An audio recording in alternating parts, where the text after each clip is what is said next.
sioni mwanga mahali popote. Yesu nimefinywa sana. Nitakungoja Yesu, nitakungoja, nitakungoja, nitakungoja, ninakungoja Yesu, ninakungoja. As we have already talked about, we are looking at the book of Acts. And it's going to be a series with a different, because you're going to be looking at characters rather than specifically going from chapter to chapter. So I'd like you to realize that that's what you're going to be looking at. There's a few characters in the book of Acts and why they are very important to us. And I want to go ahead and please ask my good friend Eutychus. I think I saw Eutychus on our YouTube platform. I made a couple of comments. Please make sure that you're sitting on a chair, not on a windowsill. I'm really hoping that I'm not going to be boring in any way, lest something happens in repeat from the book of Acts. But my good friend Eutychus, good to know that we have someone by that name watching us, and karibu sana. And to all of you who are joining us earlier on, who came in earlier on and were not able to connect with us, pole sana, we had a couple of technical issues, but those things have been sorted out. So we, as I earlier talked about important markers along the way, not too long ago, I happened to have taken the liberty to check out the distance from my gate up to Mamlaka Hill Chapel's gate. And it happens to be about 23 kilometers. Now, it's actually almost exact, 23 kilometers.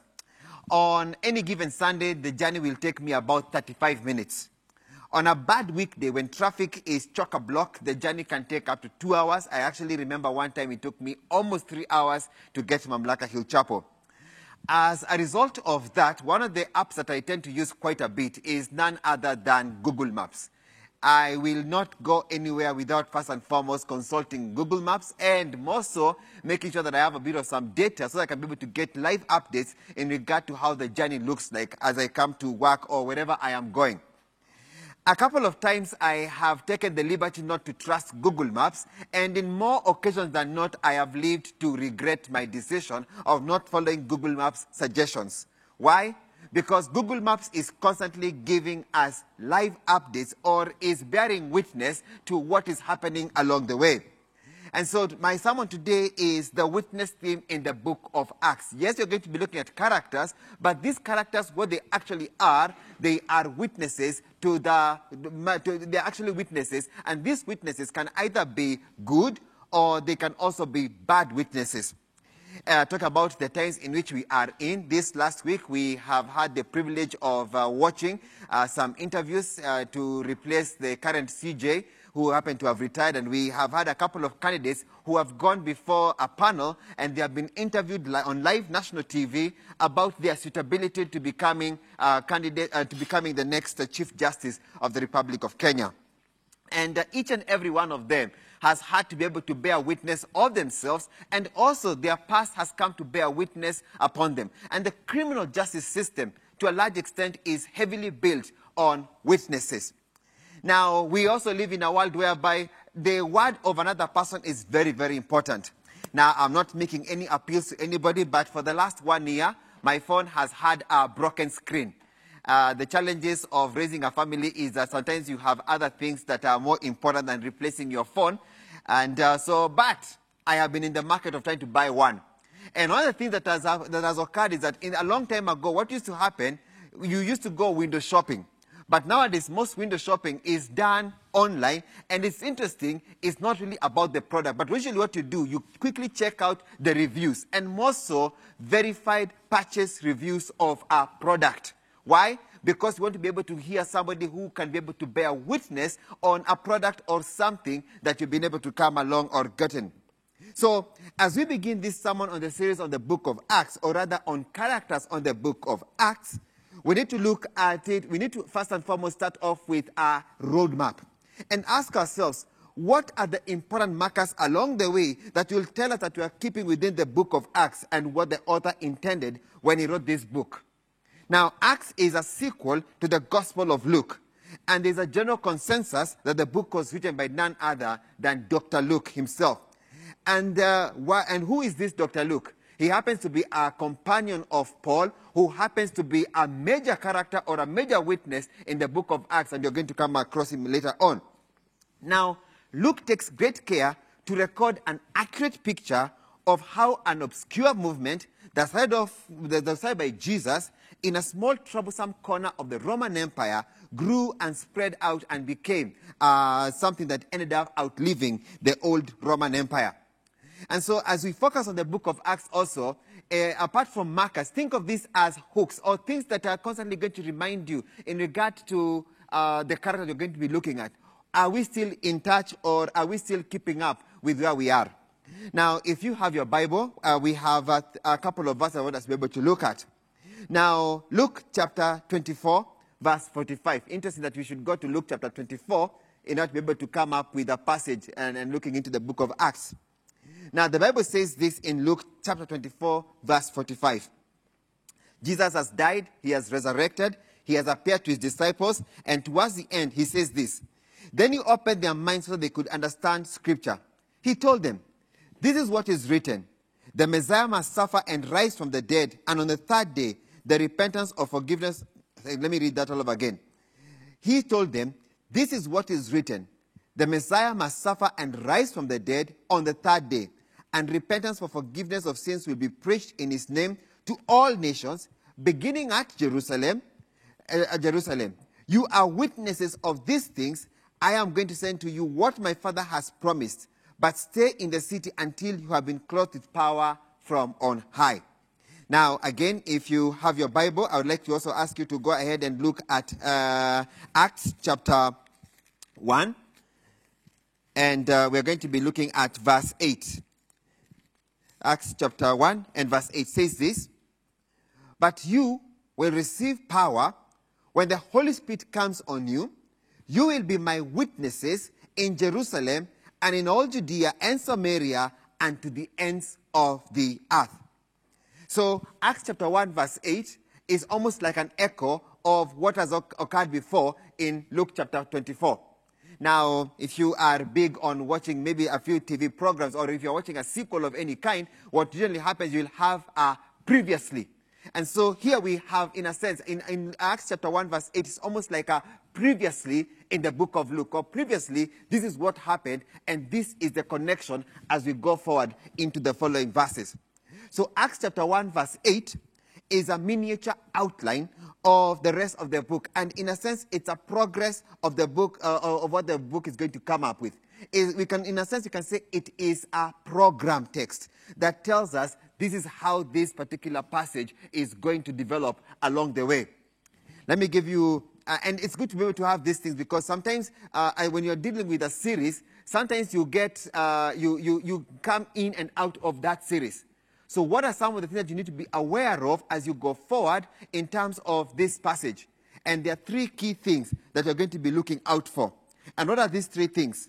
Well, first and foremost, we need to recognize that the book of Acts is a continuity of the work of Jesus, or the command that he gives in chapter 24 from verse 46 to 49. So these witnesses or characters that we're going to be looking at, first and foremost, they must be doing the work of continuity of the work of Jesus. Secondly, there is an aspect of the coming and the guidance of the Holy Spirit with power and miraculous signs.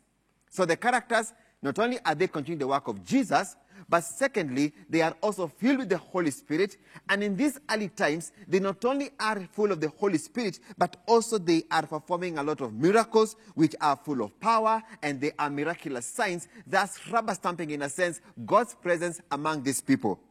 And third, there is also a willful or a forced journey from Jerusalem to the ends of the earth.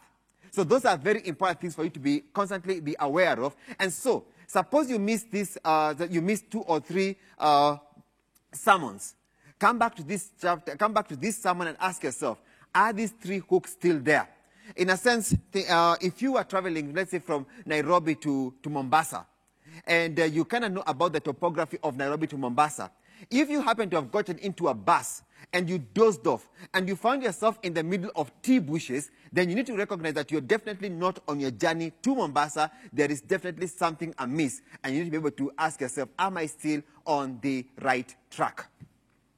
And so these three important markers are going to be very important as we go forward. And I want us to start off with the continuity of Jesus' command.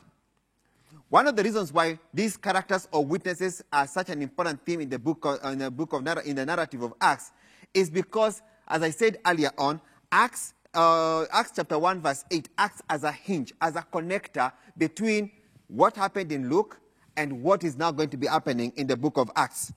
And as I said earlier on, what are these three things that are repeated in chapter 1 verse 8? The disciples are going to receive power with the coming of the Holy Spirit. They are going to become witnesses of Jesus, and they're going to do this from Jerusalem, but also extend all the way to all the nations.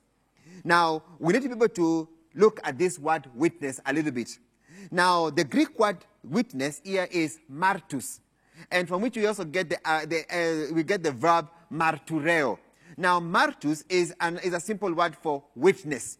And it is interesting because out of this word martus, you get the word martyr, the English word martyr. And who is a martyr generally? A martyr basically is someone who gives the ultimate witness to the point of actually dying. So when somebody tells you, do not be a martyr in this matter, what they're telling you basically is this, that is this something that you really want to die on? Is it something that you really believe in? Is it very, very important? And there are moments whereby some things are so important, so critical, that yes, you are ready to be able to lay down your life on that particular issue. And that should become a martyr. Now, to bear witness is very, very important. Now, bearing witness is so serious that in the Old Testament, at the witness of two people, one could actually be condemned to death. That's actually what happens to Jesus. Two people come up, they bear witness against Jesus, even though they are false witnesses, and ultimately it leads to the death of Jesus. Now, the disciples of Jesus are to receive this. The other thing that these witnesses is also very important is the aspect of Holy Spirit. Now, the disciples of Jesus, in order for them to be able to continue the work that is before them, must be filled with the Holy Spirit. Now, this Holy Spirit is the same Holy Spirit that Jesus receives at his baptism. Upon receiving the Holy Spirit, the disciples now are known as apostles, and they are to continue the work of Jesus and to show that the coming of Jesus is indeed the fulfillment of the Old Testament scripture. That's a little bit later on in Acts chapter 10, verse 43, and Acts 26, verse 22-23, the apostle Peter and the apostle Paul are able to tell the people who are listening to them that guess what? Jesus is actually the fulfillment of what? Of Old Testament scripture. You see, in Acts 10:43, Peter explains to Cornelius that the prophets testify about Jesus, that everyone who believes in him receives forgiveness of sins through his name. The notion of forgiveness of sins in Jesus' name is a direct echo from 24, verse 47. And similarly, what is the biggest challenge that Paul faces in the book of Acts? It is that the Jews say that he was teaching something different. He was replacing Judaism. But what does he do? What does he do when he's before King Agrippa in chapter 26, verse 22-23? Paul testifies before King Agrippa that he has not violated Jewish customs because he has only proclaimed what is in accordance with Moses and the prophets, that the Messiah must suffer, and after being the first raised from the dead, he would proclaim light both to our people, i.e. the Gentiles, and also, rather to the Jews, and also to the Gentiles. So this is also an echo all the way from the book from Luke 24, verse 44-47, that Moses and the prophets attest to the Messiah's suffering and resurrection. And an application for us even at this moment is this, that the entirety of Scripture at one time or another always testifies to none other than the coming, the suffering, and the resurrection of Jesus Christ. So the entire canon of Scripture does indeed point us to Jesus, who happens to be none other than the Son of God who came and died for us. So we should not be able to say, the Old Testament is for certain people, or no, I don't like reading the Old Testament. No. Actually, when Jesus opens the eyes of the disciples on their way to Emmaus, it's interesting that he uses Old Testament scripture in order to be able to open up the disciples' eyes for them to be able to see Christ at work. So Jesus' work is continuing. That's the first hook. So each and every witness that you're going to be looking at going forward, are they preaching the gospel? Are they talking about Jesus, who died, who suffered, and who rose from the dead, who is the source of all salvation? If they are not doing this, then they are bad witnesses. And if they are indeed preaching the Old Testament, as also talking about Jesus, then they are good witnesses. Secondly, we have something very important, which is the coming of the Holy Spirit. Now, in typical Old Testament language, the disciples are to wait for the Holy Spirit. By the Holy Spirit of God, God is going to enable them to be able to do the work that is before them. Now, this is not the first time the Holy Spirit comes upon people. The Holy Spirit in the Old Testament did come upon people for specific purposes. Now, but what is interesting is this. In the Old Testament, it almost seems like an outward indwelling. I know that kind of sounds like an oxymoron there. An outward indwelling of the Holy Spirit. It seems to come for a specific purpose. Now, one of the most interesting characters that I've been reading about is none other than Samson. Now, it's interesting, when God's Spirit comes upon Samson, what does he do?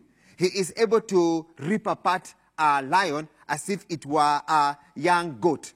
When the Holy Spirit comes upon him, he is able to fight 1,000 men and kill them using the jawbone of an animal. Now, the same Spirit comes upon Saul. But again, the Spirit seems to depart away from Saul. So in the Old Testament, the Holy Spirit does indeed come for moments of time, but also he seems to depart. But then we are coming to a whole new dispensation when we're talking about the New Testament. In the New Testament, the Holy Spirit comes in long term to indwell the people, to be able to completely change their nature in order to be able for them to do the work that is before them. The work of witness will be most pronounced in their infilling with the Holy Spirit. Peter, full of the Holy Spirit in Acts chapter 4 verse 8, bore witness of Jesus before the Sanhedrin when asked about the healing of the lame man. Stephen, filled with the Holy Spirit, bore witness again to the same Sanhedrin, and it actually costs him his life. So the character of these witnesses is that they are filled with the Holy Spirit, such that, as somebody commented in our comment section on our YouTube channel, that one of the characteristics that you notice about the witnesses in the Old Testament, or rather in the New Testament, and more so in Acts, is that when they are filled with the Holy Spirit, they become changed men. You know, it's interesting that the Sanhedrin, when they look at Stephen, he looks like he is an angel. And that has got to be able to say something about the Holy Spirit and who we are. That our work at the end of the day, yes, we are called upon to do the hard work, the hard graft of preparation. The worship team was here. They practiced very, very hard in between the week in order to be able to bring about some wonderful form of praise to God. But at the end of the day, Kogi and the entire team cannot be able to do this out of strength of their flesh. No, because they will fail. At the end of it all, there's always an aspect of being able to say, Lord, I am not able to do this. Can you be able to come in and help me and be able to do this work in the power of the Holy Spirit? And so my brother and my sister who is watching this at this moment, yes, you, I'd like to be able to tell you that, yes, we have every opportunity to be able to do the work of God. It's good for us to be able to go to school. It's good for us to be able to do the proper research. It's good for us to be able to do everything necessary for us to be able to become good workers of the gospel.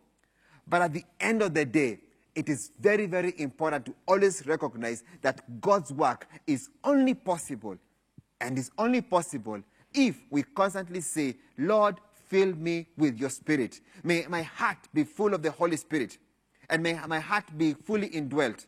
You know, it's interesting because one of the accusations that Paul faces is this one, that people used to say that they did not understand him, or that he wasn't really somebody to regard too much. He was somebody you could easily be able to ignore in the street. But when he spoke powerfully. Peter, who could hardly be able to bear witness before a servant girl, in the book of Acts is completely transformed, and by his preaching, 3,000 people get saved. Now, in addition to the coming of the Holy Spirit, there are other aspects that are very important in God, the Holy Spirit. He acts as a guide. You see, the Holy Spirit is a source of guidance for Jesus' witnesses in Acts. The Holy Spirit plays the active role of overseeing the spread of the gospel from its origin in Jerusalem and guiding the disciples in times of decision. In Acts chapter 1, verse 16, if I can be able to read that verse, it says this, "And they said, brothers and sisters, scriptures had to be fulfilled, in which the Holy Spirit spoke long ago through David concerning Judas, who served as a guide for those who arrested Jesus." In Acts chapter 5, verse 3, what does the Bible say? I can be able to quickly go there. The Bible says this in regard to the Holy Spirit. "Then Peter said to Ananias, 'How is it that Satan has so filled your heart that you have lied to the Holy Spirit and have kept for yourself some of the money that you received from the land?'" And if I go to read one more chapter, in chapter 6, verse 3, the Bible says, "Brothers and sisters, choose 7 men from among you who are known to be full of the Spirit and wisdom, and will turn this responsibility over to them." Now, in each and every one of these ways, we see the Holy Spirit guiding people, or rather guiding the disciples, even into the mundane, everyday administrative issues that need to be done. And that is an important marker of our work as Christians. But also, the Holy Spirit acts as the one who affirms the work of these witnesses. God is actively involved in the overseeing and in the spread of the gospel through the mediation of the Holy Spirit. It is also surprising that the Holy Spirit is also the force that guides Jesus in Luke, and he's the same Spirit that comes upon the disciples. What is the biggest work that the Holy Spirit does in the book of Luke? Well, the Holy Spirit, Jesus leads Jesus to the wilderness, where his identity and mission as God's Son is revealed. Coming out of the wilderness, Jesus enters a synagogue in Nazareth and reads from the scripture of Isaiah 61. And what does this say? "The Spirit of the Lord is upon me, because he has anointed me to bring the good news to the poor. He has sent me to proclaim release to the captives and recovery of sight to the blind, to let the oppressed go free, to proclaim the year of the Lord's favor." It is the Holy Spirit that leads Jesus to proclaim the message of the gospel and God's forgiveness and salvation. And it is the same Holy Spirit that continues to be the force even up to now. Godly power within us in order to be able to take the gospel forward. So these two very important things are important for us: the continuation and also the indwelling of the Holy Spirit. And so each and every character that you're going to be looking forward to, it's good to always ask ourselves, are we able to see this happening in their lives? Third, and very important, is that in the book of Acts, we should be able to see the movement of the gospel from Jerusalem to the ends of the earth. The narrative sequence in Acts is introduced in 1 verse 8. It is clearly a pragmatic text from Luke, the author, who intends to present the systematic spread of the gospel to all nations. Jesus tells the disciples that they are to be witnesses in Jerusalem, all of Judea and Samaria, and up to the ends of the earth. The Holy Spirit comes upon the apostles in chapter 2, verse 1 to 4, and the rest of the book. And it is through this way we can be able to see the witness and the power of Jesus in Jerusalem first, when up to about 3,000 people get saved. But the content of Acts can also be divided along geographical lines, demonstrating the movement of the gospel from Jerusalem to the ends of the earth. Through 6 panels of narrative material, we can be able to divide the Old Testament in these 3 ways. And maybe some guys in the media can be able to write this down on our chart. That in Jerusalem, we have Acts chapter 1, from chapter 1 to chapter 6. That shows us the work that is happening in none other than where? Than in Jerusalem. Then, in Acts chapter 6, all the chapter 9, we have the work of the gospel in Judea, Galilee, and Samaria. And then in Acts chapter 9, from chapter 9 to chapter 12, we have the work of the gospel in Palestine and Syria. And then on to Asia in chapter 12 to verse 16. And then in chapter 16 to chapter 19, we have the gospel spreading in Europe. And finally in Rome from chapter 19 to the end of chapter 28. So in a sense, we have the early church, in Jerusalem, to Judea, to Palestine, to Asia, to Europe, and finally to Rome, and to the ends of the earth. Jerusalem, as the starting point of the gospel advancement, is significant because Luke's conviction that God's salvation of the world, which is revealed through the Jewish scriptures, is inaugurated by the Jewish Messiah, and it begins with Israel. The gospel is first and foremost to the Jews. And then the narrative that then follows is this, that some believe and some do not believe. Later on, when you look at each and every character, we'll notice that they first and foremost always went to their people before they went out to the Gentiles. Luke's gospel describes Jesus' journey from his home all the way to Jerusalem. Acts describes the journey of the gospel away from Jerusalem to the rest of the world. And Luke weaves this beautiful story of salvation to the entire world. So those become important hooks for us. And the question then that we have to ask ourselves is this: what then is the point of application in all this matter? You see, the book of Acts basically covers a time period of about 30 years. It's a story of how the kingdom of God slowly but surely spread and outlived an earthly empire that was very strong, which is none other than the Roman Empire. It's the story of God's working through ordinary people empowered by the Holy Spirit. These ordinary people bear witness to the fact that Old Testament finds its fulfillment in the suffering, death, and resurrection of Jesus Christ. But also, it's a story of not just ordinary people, but also a story about all manner of people and from all walks of life who ultimately are used by God to be able to spread the gospel far and wide. And that's what I want to invite you in, to be able to see all these different characters, from uneducated men like Peter and John, to highly educated people like Paul, and also moving on to women such as Lydia and many others who, in a sense, were able to open up their home and also teach other people about the gospel of Jesus. And what does that tell us? It tells us this, that you, my brother and my sister, are very much able to spread the gospel regardless of who you are. Who knows? The reasons why you are in that particular position is that you are the perfect witness of the gospel of Jesus Christ. Do not let anybody look down upon you, maybe because of your age. Or maybe you feel that you're a bit too old to be still spreading the gospel. At the end of it all, the gospel basically talks about this matter. And it is this one thing, that are you filled with the Holy Spirit? Do you know something about Jesus, who died and suffered and rose from the dead, and he is a source of salvation? If Jesus indeed is a source of your salvation, if indeed you've been able to experience this great salvation, guess what happens? Whenever you get incredible news, you cannot be able to hold back. You want to be able to go ahead and spread it. But also, let us be fair. Sometimes we are too quick to be able to spread gossip or things that we have heard. And there is not even been able to verify that information. The call for all of us is this one thing, that we are supposed to be able to reach out and tell people about the gospel of Jesus Christ. And how are we going to be able to do this? It's not really about strength.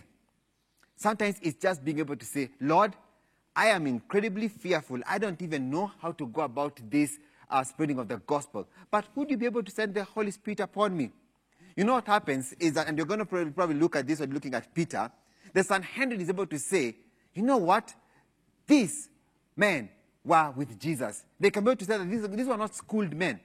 But when they spoke powerfully, and they were able to do an incredible work of being able to tell people about Jesus. Each of the witnesses that we shall encounter was marked by the fact that they found out who Jesus really was, the Savior of the world. These witnesses were filled with the Holy Spirit. Today we continue the spread of the gospel to the ends of the earth. And I want to say something. If you find yourself in a place where you are a little bit too comfortable with yourself, be very afraid. Why?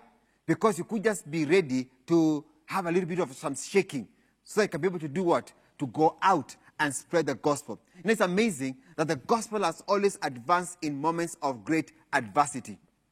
And regardless of what occurs, the gospel still continues to go forward.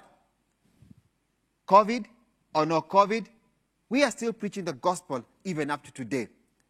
The thing about the gospel is this: it is able to adapt itself to any circumstance and to any situation. The message of Jesus crucified is not our own message. It is the message of Jesus, which he has commanded his followers to take to the whole world. It is not to be done for gain, even though it is okay to be remunerated from time to time for the work that you do.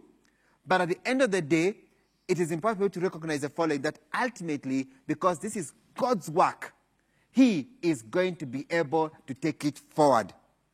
It is not done through human effort, rather by the Spirit who empowers us to do the work. The gospel enterprise continues to go forward.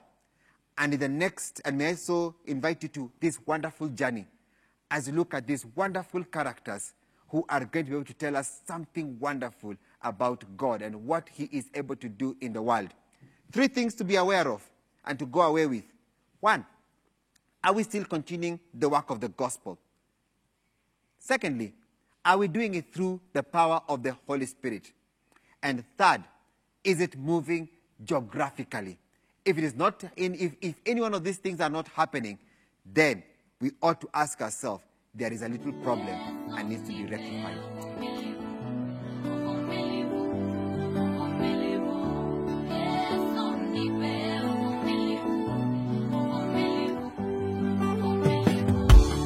Ona nimezidiwa Baba, sioni mwanga mahali popote. Yesu nimefinywa sana. Nitakungoja Yesu, nitakungoja, nitakungoja, nitakungoja, ninakungoja Yesu.